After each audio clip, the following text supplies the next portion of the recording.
just heard that we were recording. But it was really, really low. I thought. Something say something. Yeah. We up and going? Yeah, it was really low. Yeah, it was really.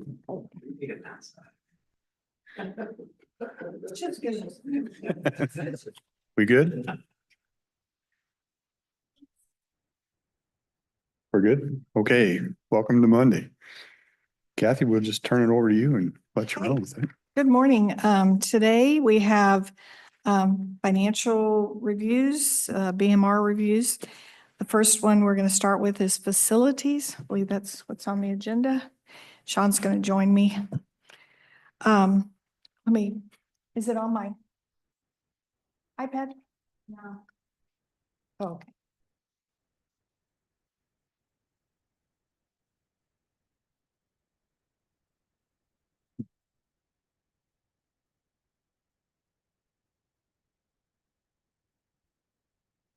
Okay.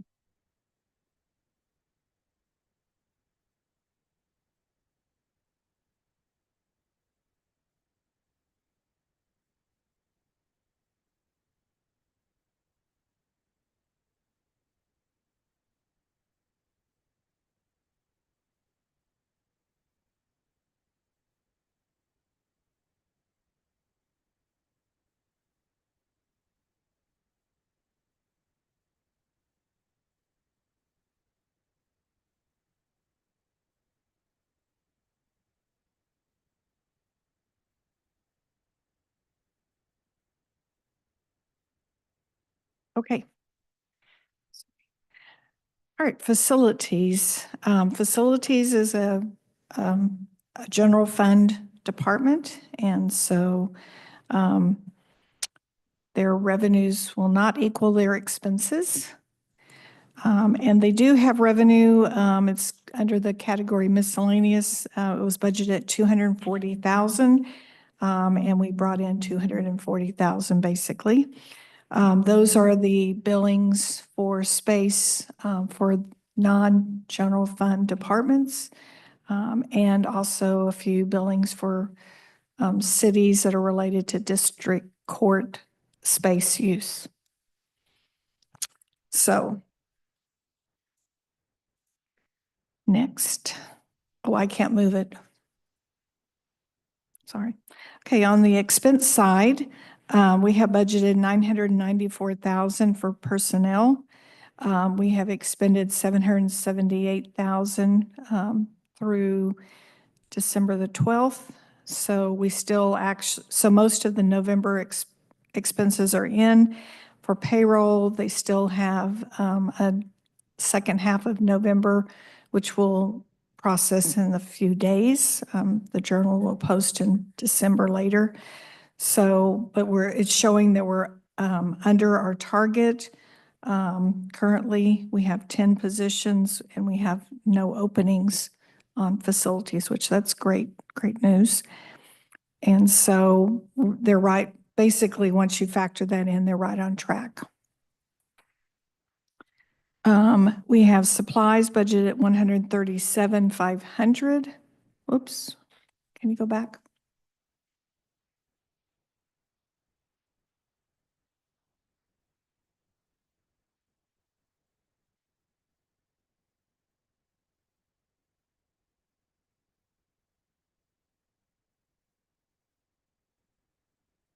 Thank you. Sorry.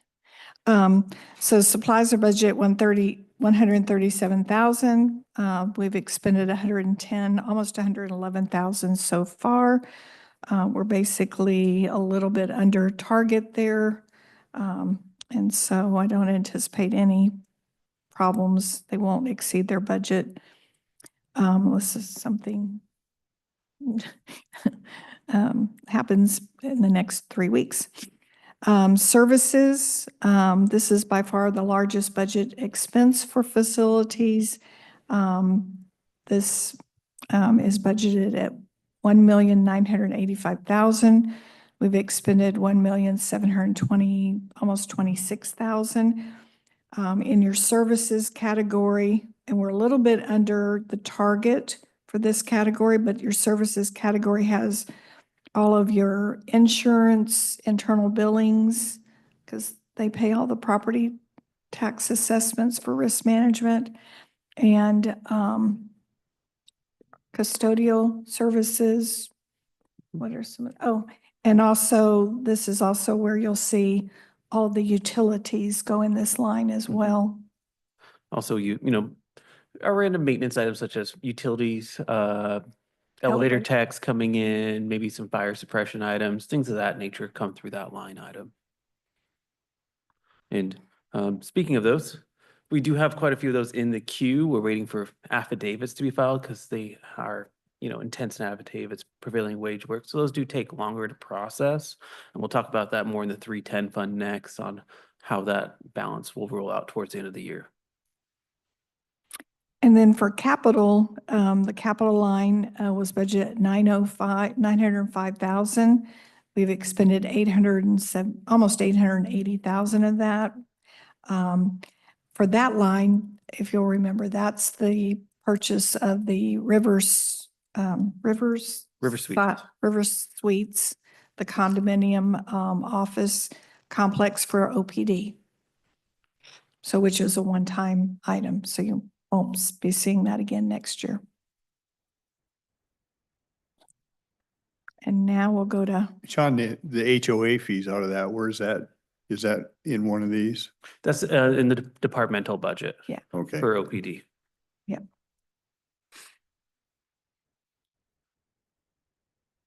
okay, so then the next item that falls under facilities is the capital improvements fund. This is a fund where revenues will match expenditures on the budget. So taxes, we have in here at $1,025,000 budgeted.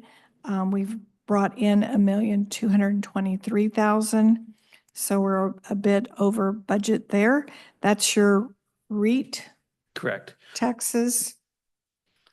As we talked about in the past, that one is over. We had a item earlier this year for a significant sale.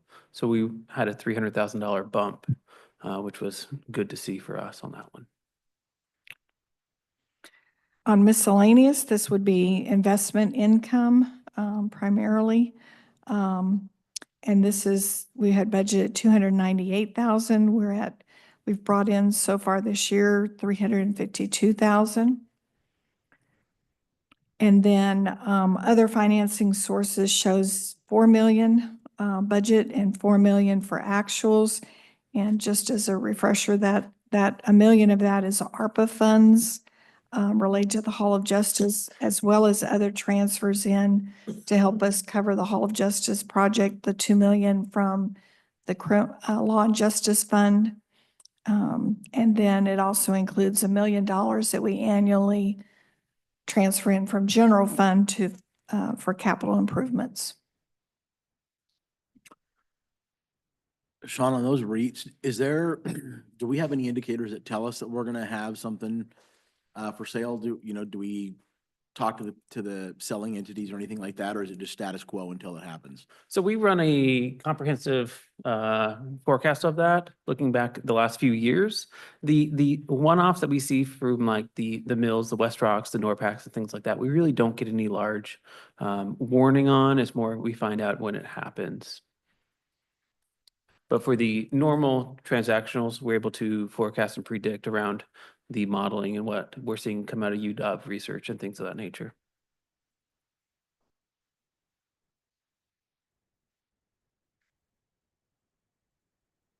Okay, we can go to expenditures next. Okay, so we have personnel budgeted at 109,000.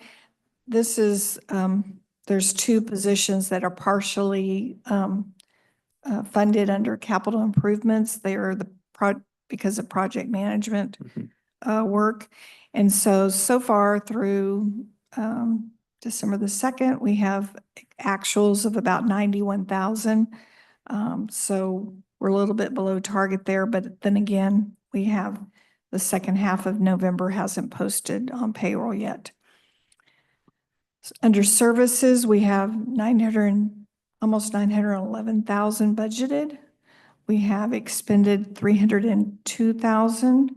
We're below budget on services. I didn't make a note here. I have some discussion Yeah, points. discussion points. So this is really where I want to talk about intents and affidavits and how long the public work process takes to pay out. For example, we have about $400,000 of outstanding invoices in here. A large chunk of that is the parking lot, which was done this summer. So waiting for subcontractors and the main contractor file affidavits so we can release the dollars on that just happened this week. So kind of giving the idea of how long it takes to get through some of the larger processes, especially if they have multiple subcontractors to get their affidavits filed, the final contractor to file, and then we can finally release the invoice on those. Does take some time. Some other significant ones are going to be the CIP projects we're currently working on, the courtroom 8 wall systems, some of our elevator items that do come from this one, and the landscape one takes some time as well, all those public work items. So yeah, we see about 300,000 here. We have another 400,000 in payables, so we're about 700K on that currently in total received billings. So we know what that number is prior to receiving the affidavit. We do, It's not, yeah. that's not a surprise to us when we get it. Yeah, all those are under some sort of contract or bid process. So the next item, I think we have some similar items as well. Capital, we've budgeted $9.4 million. We've expended $4.7 million. And so I think similar issues, and mostly at the Hall of Justice, I think. Yeah. So, the Millig project is our biggest project right now. We estimate about 6.5 this year. We're on target for that. We just received our November invoice on that. We'll have our December invoice following. So we'll see about another $2 million expected through that. Looking at the 5-year plan, which is what drives this budget, we had a few projects that we chose not to do in 2025 or deferred into 26. Some of the tenant improvements, like the carpets in the HOJ, we deferred until after the Millig project's done because there's no need to replace a carpet until after construction. Some of the other ones, we did do the parking lot. We did not do the courtyard here, which was a scheduled item.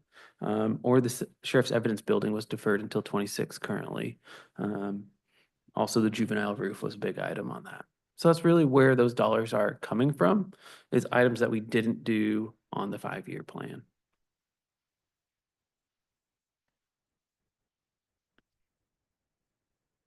The next line item is transfers.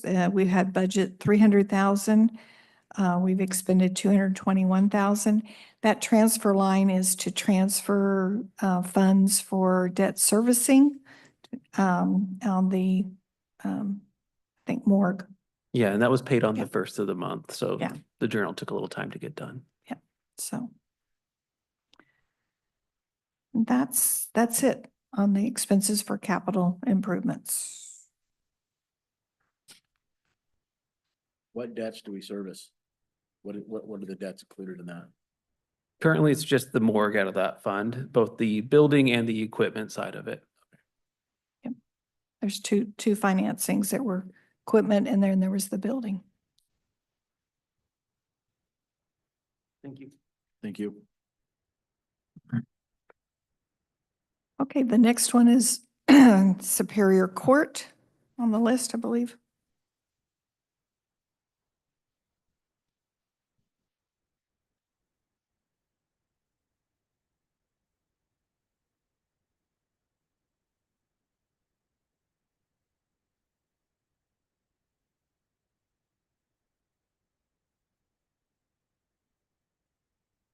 Okay. So on this one, we have, this is funded by the general fund. So we have intergovernmental revenues budgeted at 173,000. So far, we've brought in almost 171,000.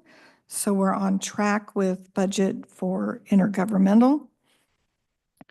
For goods and services, we budgeted 22,500. We've brought in a little over 25,000. So we're above budget for goods and services. Under miscellaneous, we budgeted 22,500. We've brought in a little over 20,000. So we're on track with our budget for miscellaneous. Under other financing sources, we budgeted 21,000, a little over 21,000. We've brought in 6,000. This other financing sources is primarily transfers in from mental and behavioral tax. They get reimbursements for some judge cost related to, I think, drug court, mental health court. Mental health. So, so they haven't submitted all of their billings for the year, and that will be coming in shortly. I do believe we'll be under budget on that one. What's Next. on the first, the intergovernmental, there must have been something in the previous year that, because usually the years are fairly consistent.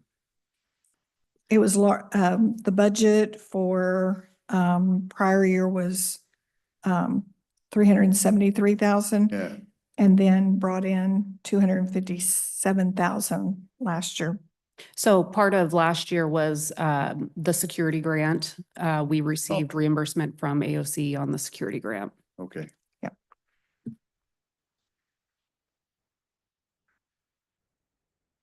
Yeah, and this year was just phase 2 of that security grant, which was much lower.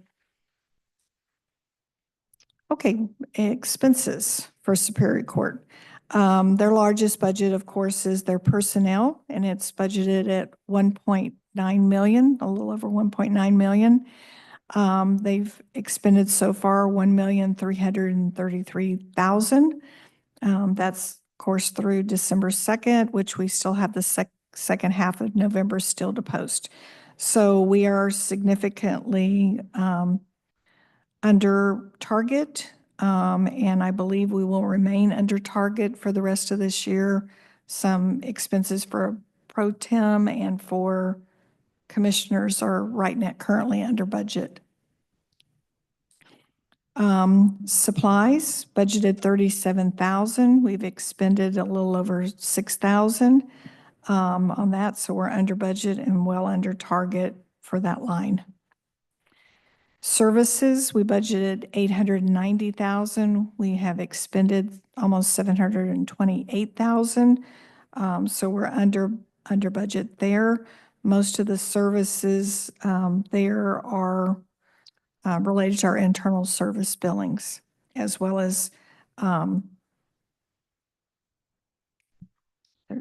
there's some professional services. I can't remember. Yeah, we pay our court-appointed attorneys, guardian ad litems, interpreters, all those required services out of that line. Yeah. We typically receive a large amount of billings towards the end of the year because everybody's trying to get in all their billings for the year so that they can be paid out of the current year budget. The next line item is capital, and we had budgeted 120,000 for this line item. We've expended 92. This line item is where some of the security project was at for the cameras and the doors. So we still owe the retainage, much similar to what Sean was talking about. We have a retainage due that company. We've talked with them on numerous occasions and asked them to try to get their billings in. And of course, there's paperwork they have to go through L&I to get. So if we don't receive their final billing, we will need to rebudget this retainage because we do owe it. So in the first quarter of next year. So we're on alert already about that. Is the system doing what we wanted it to do? It is. I think there are times of confusion when we've got a door that's got multiple different ways to get through it, but I think the cameras are doing great. I think the locks are good. Okay, Yeah. so for the most part, Mhm. we're happy with what's, okay, thanks.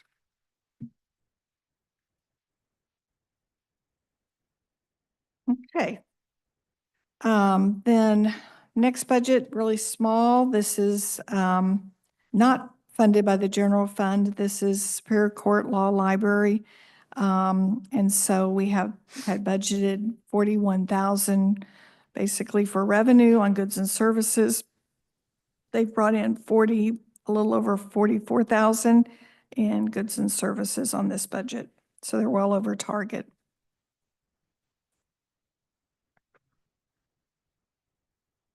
On the Exactly is a law library used for? We have a kiosk at the hall, and I believe the jail has maybe an iPad at this point, but it allows parties to come in and utilize legal services, I guess. They can search, we've got a program, LexisNexis, that they can come in and do their own research for their cases. So that's a kiosk at the Hall of Justice, and I'm not entirely sure how much it's used at the jail, but we do have people that come in and use it. Not a lot, but they do come in and use it. And so then the expenditures are the services that we pay for the law library, those software subscriptions.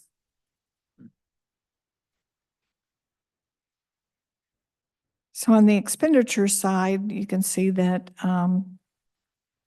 we have budgeted a little bit of personnel because there's a small percentage of a individual that's charged to this account. So a little over $4,000 is budgeted, and we've expended about $3,500 so far.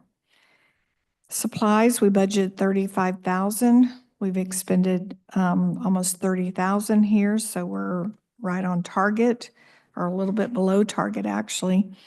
And then for services, we budget a little over 4,000, and we budget, our actuals is exactly equal to the budget, a little over 4,000.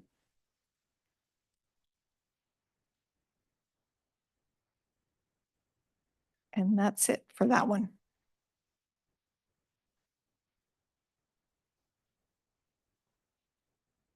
Okay. You're welcome. Okay, we have human resources. And I'm going to go ahead and go on this one. They don't have any, they're a general fund. Whoops, I'll wait, let Kelly bring it up. Okay, they're a general fund, and they basically, we don't have a budget for any revenue, but they did bring in a little bit, $400,000.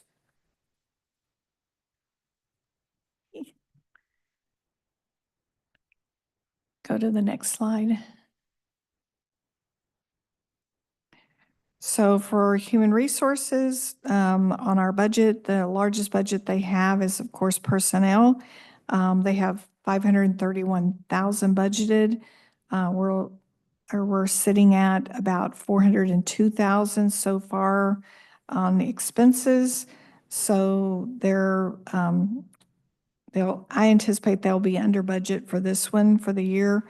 They currently have 4 positions, 0 openings, but during the year, I believe, before we hired our deputy director, we had some salary that was budgeted but not expended.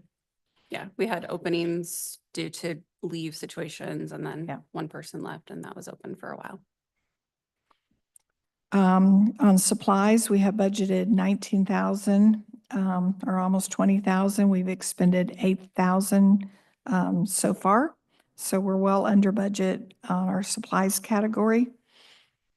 On services, we have 111, almost 112,000 budgeted. We have expended about 80, a little close to 82,000. We're fit under budget for target on that line item as well, but I don't anticipate that we'll have any issues with that budget of being, we'll probably be under budget there too. Any questions? What services does HR have?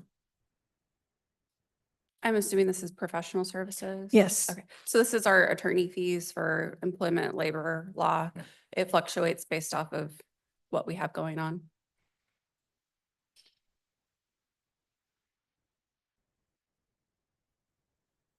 Thank you.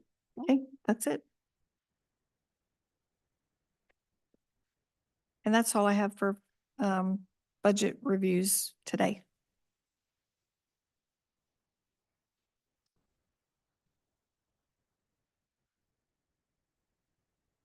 Do we want to move into a? Yeah.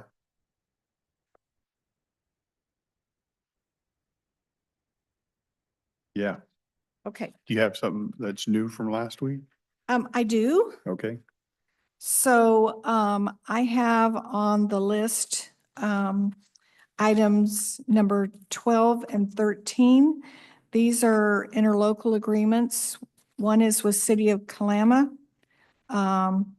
for the district court services. This is where we worked with updating all of our rates that are charged to the cities. And so we have that one ready for 2026. And then we also have item number 13, which is with the City of Woodland. That contract is ready for signatures. We will be bringing additional ones all during this month, I hope. I have one for Castle Rock that I'll put on the agenda for next week. So get those done, hopefully to get all those done in December. Real quick, And Kathy, on, you said Kalama, at the city council meeting that I attended, they talked about renewing a contract with Kelso for their attorneys. Is that different than what this is? yes. Okay, what's this one then? This one is where the district court will bill for the reimbursement for their services related to City of Kalama's cases, like traffic, things like that. So So they have a contract with Kelso for the attorney and then a contract with us for the, for reimbursement of case management, yes. Mhm. It includes all the cost of the district court, primarily all the costs. There's a couple costs we didn't include in the cost allocation, but the judges and all the personnel. And then we also have in this contract reimbursement for the facilities cost as well.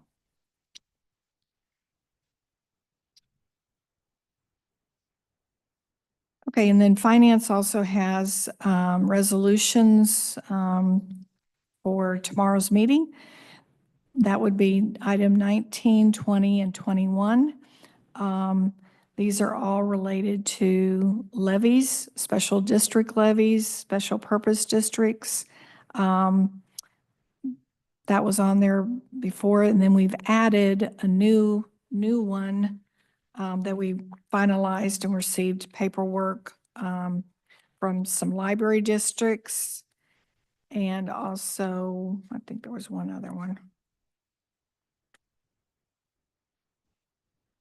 A cemetery number 1. So I think this will conclude once we adopt the resolutions on number 19, 20, and 21. All of our levies will be complete, I believe.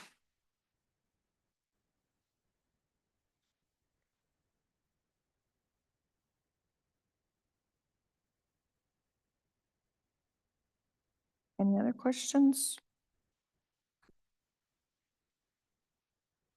Okay, thank you. thank you.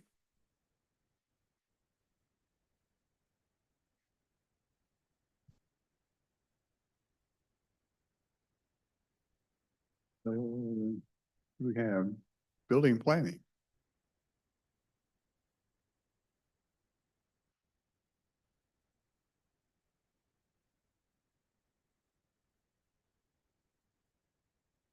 Good morning. Good morning, Commissioners. Tracy Jackson, Building and Planning.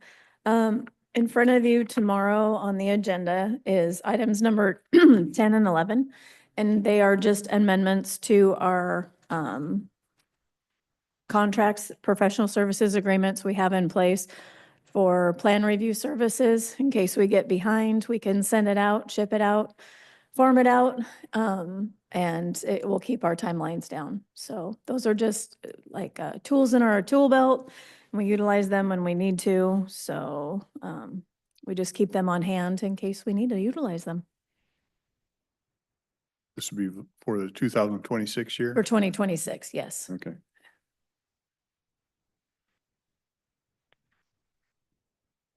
Is there a dollar amount attached to those? There are, they're different for each contract. Do we typically exhaust each one of those contracts? No, No? we don't Okay. utilize them much at all. Our internal staff does most of the work.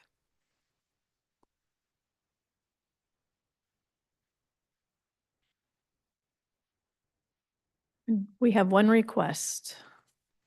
So that was for the commissioner's office, or for the commissioner's office, geez. We are requesting consensus from the board to get the flood hazard mitigation plan back on the agenda in front of you. It's weather like this and days like this that we need that hazard mitigation plan in place. Adam and staff have been working with Department of Ecology ongoing since Babbitt and Shauna were here last time. And so we'd like to chance to workshop that with you on a Monday and then bring it back and put it on the agenda for a Tuesday. I'm good with that. As long as we get a chance to workshop it. Okay, absolutely. We're looking at doing, it's a off-ramp, qualified off-ramp, and the impact that it could have on citizens is important. So we want to get that in front of you sooner than later. We'll have some, because it's like a 500-page document, so we'll have some Yes, time and you'll be able to tell us the changes that, yes, Yeah, certainly. We can make use of a Monday, or we can find some time to make sure that everybody has a chance to go through the changes. We've discussed ways of, reducing the length of the document, making sure that, there aren't calls for new regulations in the document, things like that. And we can go through those with you before we get it ready for a vote. we're trying to, we're trying to make it the Cowlitz County way that satisfies the state as well. So we've utilized other contracts and other jurisdictions, and we're trying to mirror that and bring that piece forward. That 400+ page document, a lot of it is kind of like how we got here, who was involved in the workshops, what was included in the workshop. So the plan itself is actually not that large, but it's that whole combined document that was presented the last time. And last time you guys talked about utilizing what Yakima had done as an outline for certain Yes. areas. Is that are those the changes that were made? Yes, or that we've been working on, But we want it to reflect Cowlitz. Cowlitz County. Okay. Absolutely. Okay. And it will be the Cowlitz County plan instead of the Yakima Yeah, plan. yeah. Yep. Okay. So if we can schedule a time that we can at least workshop it and bring anybody in front, we yeah, would appreciate it. well, yeah, I'd schedule a time to workshop. I'm always confused why a plan would stop us from doing something that we need to do anyways. And I don't need to get into that discussion, but that'll probably be something I'll. Okay. Because Okay, we'll schedule a time then. Thank you. Thank you.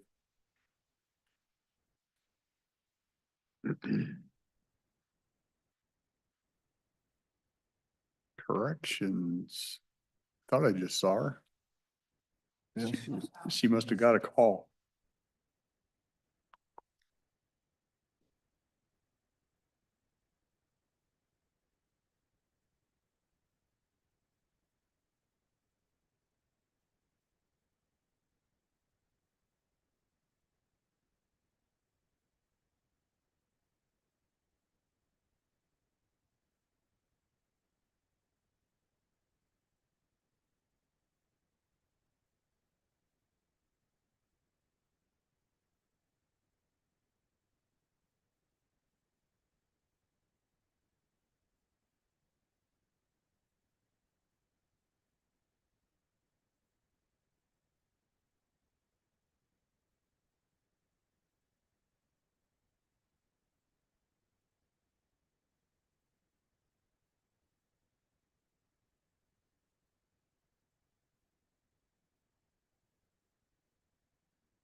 Seeing's overrated, Marin.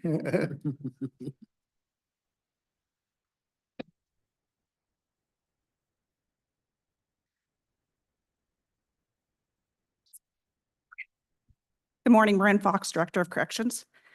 Tomorrow, you have before you contracts with each of the cities for jail use. We've talked about them before.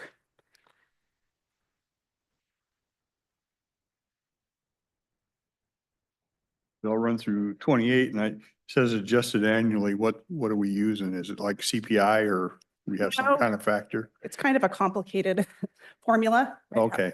I direct you to look at the contract. It's in the, sorry, I'm winded. Went up those stairs so fast, you guys. Mhm. Appendix C in the contract. So we did a change to the way we do the rate. We have a fixed rate based on how much it costs to run the jail. Sorry. And a rate that is affected by the daily costs associated with the inmates.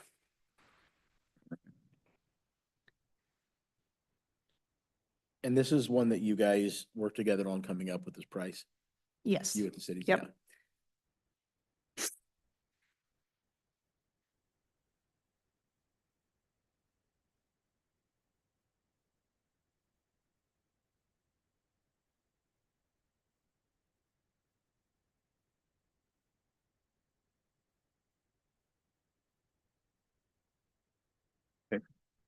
Any other questions? I anticipate a somewhat significant increase next year over what I budgeted, about 250,000 through all the cities. The effective date on this is June or July 1, and we'll be going retroactively to July 1 of this year and billing them back for the difference between the price they're paying and the new rate. Oh, So then it'll change next July 1. Yep, Yeah. based on the previous year's budget. Yeah, they're probably gonna get hit with some of the insurance cost increase and stuff we see Correct. too. Yeah. Yep. So, We have a 5% cap on the increase unless we have a significant increase in our jail medical contract, and then that cap goes to 7%. yeah. so this is just the baseline then moving forward? Okay. Yep. Previously, our rate was based on the budget and then it was adjusted on our average daily population, which created big swings. You know, like Mm. in COVID, we went from 260 to 70. So obviously that would affect the rate really dramatically for the city. So this evens it out. Okay.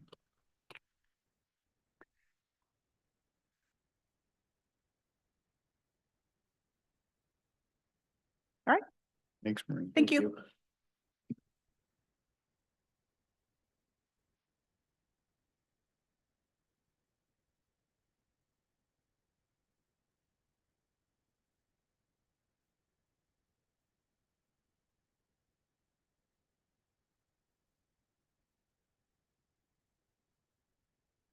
Any questions looking through last week's stuff? I don't think we're pretty good on that. Okay. We can head into HR stuff, Jessica. Okay.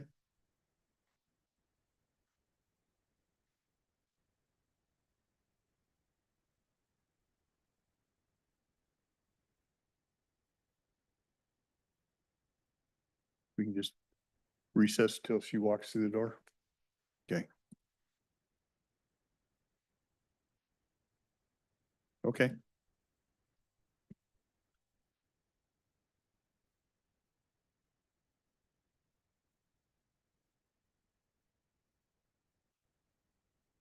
Good morning, Susan Eugenius, County Engineer. I just had some miscellaneous items that are time sensitive that I wanted to get before you guys.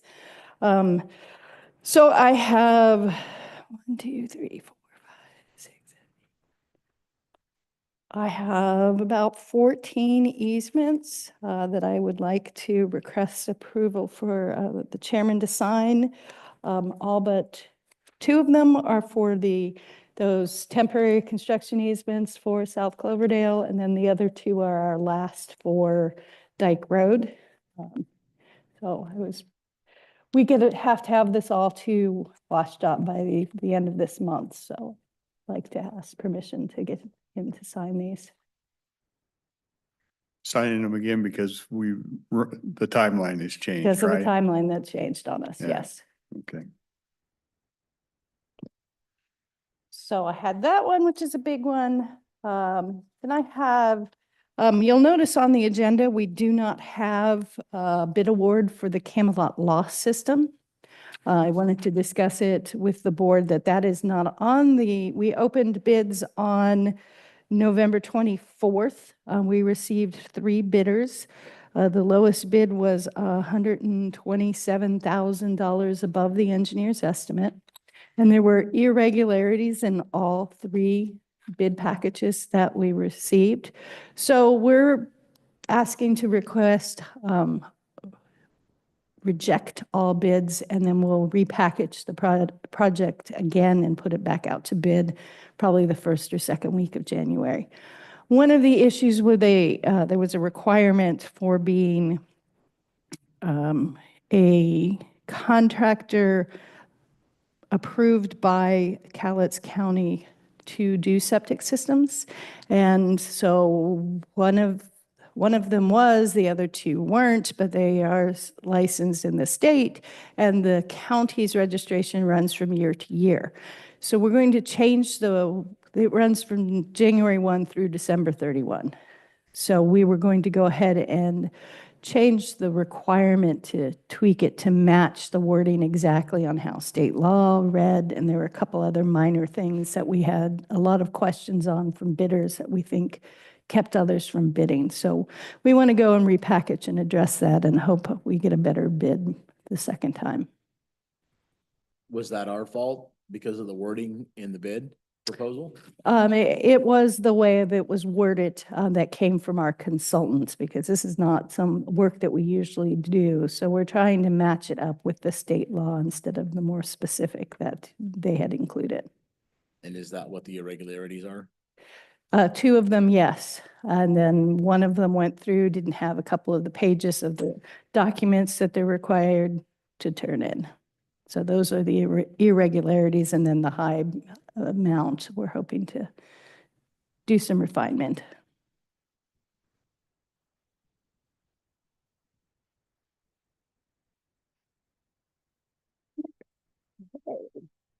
And the third item that's a little time sensitive was a Department of Ecology grant for our stormwater program that I would like to request that you approve Mike to be able to go ahead and sign it, and we'll bring it forward. So this is a grant that they do every biennium to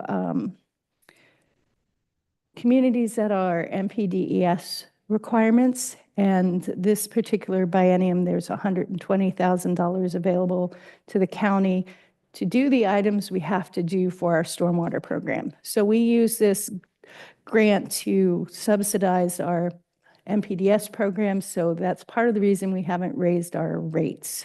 So in addition to what we collect from the people in the stormwater area, between that money and this grant, we're able to sustain the program and meet ecology's minimum requirements. And the strings attached is we meet the permit requirements. We just want to give Mike the ability to sign that so you can get it going. Yes. Okay. Okay. And when you say the permit requirements, meaning that that's what we're requiring to the people that are building or whatever, when we issue a permit, that it is consistent with what the Department of Ecology is requiring? So it's when people are building houses that we review them, make sure they're doing them per the ecology requirements. It's the program requirements that the county has to complete. So it's some of our catch basin inspection and cleaning, our pond inspection and cleaning, the mapping requirements that we have, the public education and outreach that we do through Public Works. And there's a few other items that are on that Actually, list. It's actually on the county making sure that what we are doing is compliant, not what the homeowner is doing. Correct. We have to do the homeowners and ourselves. And us. Okay. So we have one full-time employee who does stormwater. Okay, Those were my miscellaneous items. Thank you. okay. Thank you.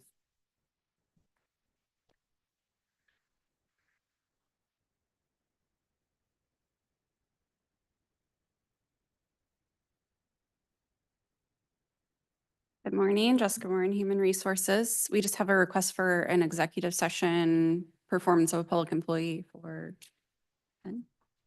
10 minutes. Okay. Performance of a public employee, 10 minutes. Okay. We will adjourn.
Okay, back from executive session, no decisions rendered. Jessica, I'll turn it over to you.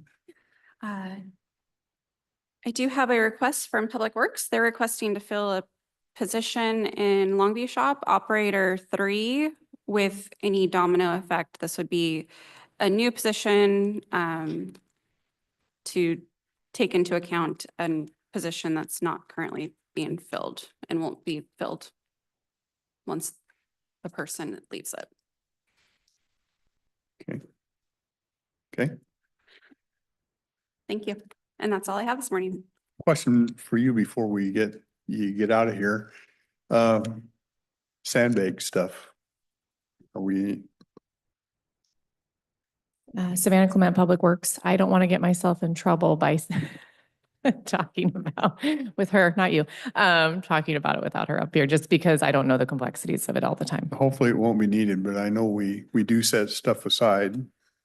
So the protocol is when the Board of Commissioners declares it enough of an emergency situation, we can set up a sandbag station where people can come get sandbags and fill them at our Kelso shop. But that needs permission from the board prior to doing that. What's the protocol like in the middle of the night if it's needed? How do we do that? They call us. Yes. Yes. That's correct. I Yeah. think there's some, not confusion, but like maybe some clarity because cities have a little bit different set of rules than the county does. So they're able to provide them. City of Kelso is likely providing them today. They don't require a declaration of an emergency to do that, like counties do. So it's just a little bit different rules. So yes, if it's middle of the night or the weekend, we're calling and running you guys down to get at least two of you to agree to these kind of conditions. What would trigger a call? For, Be the information you get that would say, I need to call. there are certain different, we have various things that we'd call for. So we'd call to get an emergency declared when we're having multiple landslides.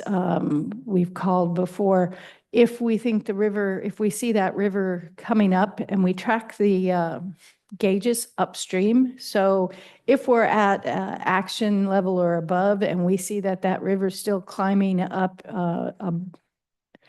by the dams and the Toodle's climbing and it hasn't peaked yet, that's when we'd start calling. And we see this as an emergency situation. General snowstorms, we don't call because we just go out, we take care of the trees, we plow. But when it starts becoming conditions where we think there's a possibility of an emergency being declared, statewide, we call so that we can start tracking. And then we also call when we start getting frequent calls from people about sandbags. We'll call and say, hey, we've received 10 calls, 12 calls, 20 calls, people asking for sandbags. Do you guys want us to release them? Can we give you the permission if you hit one of these line items to just do it? Does that work or does it have to be a formal declared emergency? I think we have to have, we have to have the conditions or a quorum, and I would rely on legal maybe a little bit, but we have to have a quorum and we have to make some kind of decision under, the approval of the board. So I don't know if reaching a criteria counts, but we could check into it, maybe do something. Just trying to make it easier for Yeah. you. Yes, we may be able to have something together by this afternoon, run it by you guys, and we can maybe have it at tomorrow morning's meeting. So I would think that declaring an emergency and having a quorum say yes constitutes more than just filling sandbags. What does that allow? What does it do? So it allows us to do emergency contracting. So it allows me to get on the phone, pick up the phone and go, hey, Joe contractor, I need you to come do X, Y, Z. And be able to do that without following our normal bidding procedures is what it allows us to do. Bypasses traditional purchasing requirements by policy, by statute. So it opens up a bigger.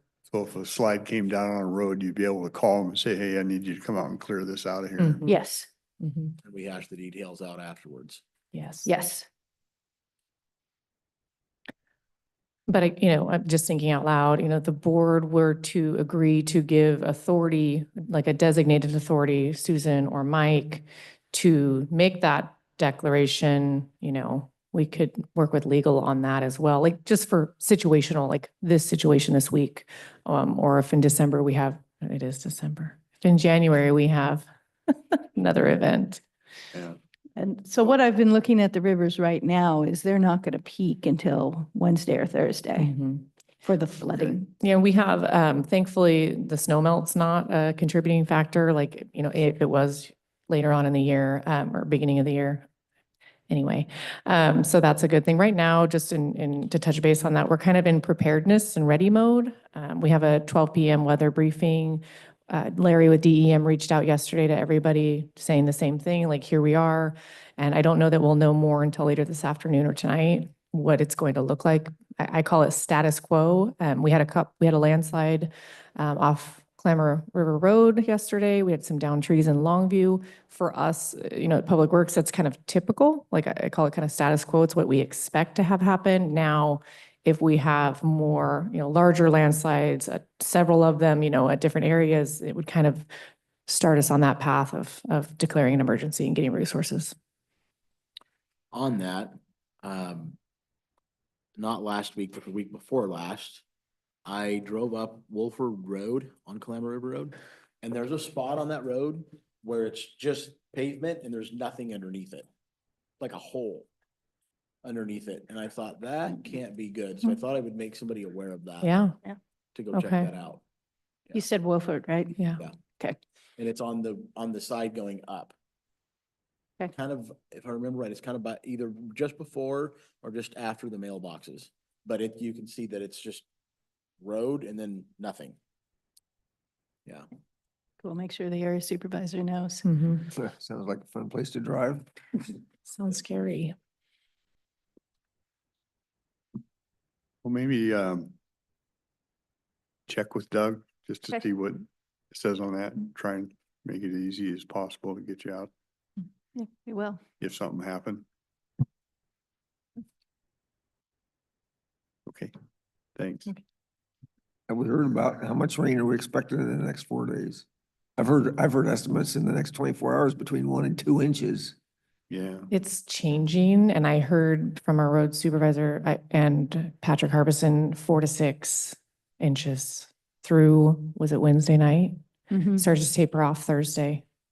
it is one night they were calling for some winds. Tonight, 35 southwest winds, yep, up to 35 miles per hour this evening. Till like 4 o'clock in the morning or something. Yep, around then. Mhm. If it happens. And that's it, it's kind of a waiting, hurry up and wait kind of a thing.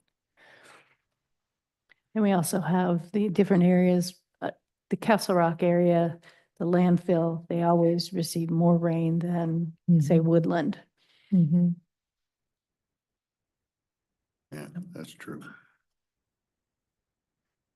Okay, All right, any other? Thanks. Thank you. Thank you.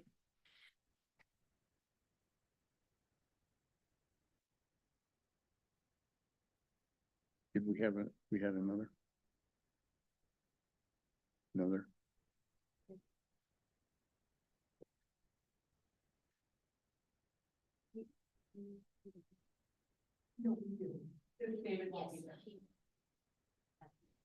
Okay, So we're requesting an executive session. I'm going to start with 10 minutes, and it's to discuss contract negotiations. contract negotiations. 10 minutes. Okay. We'll adjourn to executive session.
The board is extending the executive session an additional 5 minutes until 10:25.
Okay, back from executive session, no decisions rendered. I just have a clarification on the executive session. I misspoke and said contract negotiations. It's actually real property lease negotiations. So I just want to make sure that was on record. That was my mistake. I was corrected. So thank you. Okay. Then there's one more that basically I'm calling, I guess it'd be under performance of a public employee, and I'm saying, I'd guess 15 minutes. Okay? So one more time, we'll adjourn to that. This involved. Getting my steps in today. Yeah.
Okay, back from, back from executive session, no decision rendered. I think we're good. We're set for tomorrow. Okay, we will adjourn. Kathy,